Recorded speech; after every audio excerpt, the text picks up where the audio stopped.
козаки із Дону додому підманули Галю, забрали з собою. Ой, ти, Галю, Галю молодая, підманули Галю, забрали з собою. Поїдемо з нами, козаками, краще тобі буде, чим у рідної мами. Ой, ти, Галю, Галю молодая, краще тобі буде, чим у рідної мами.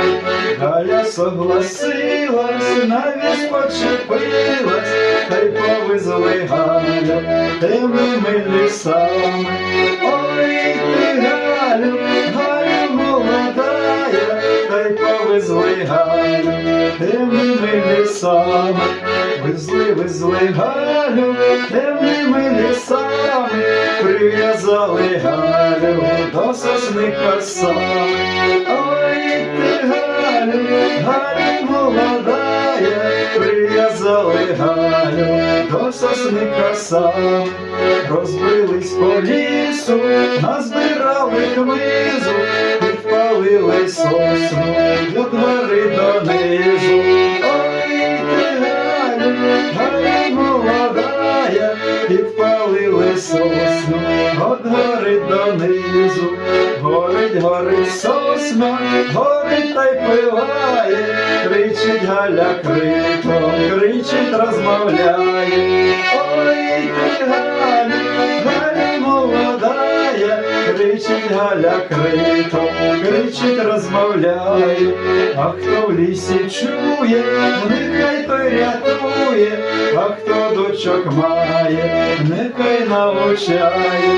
Ой, ти, Галю, Галю молодая, а хто дочок має, нехай навчає, а хто дочок має, нехай навчає, та й до темної ночі гулять не пускає. Ой, ти, Галю, Галю молодая, та й до темної ночі гулять не пускає.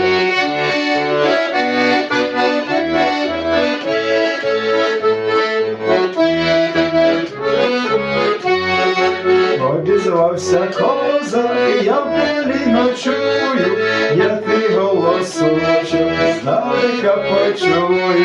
Ой, ти, Галю, Галю молодая, я твій голосочок здалека почую. Ой, ти, Галю, Галю молодая, я твій голосочок здалека почую. Я твій голосочок здалека почую.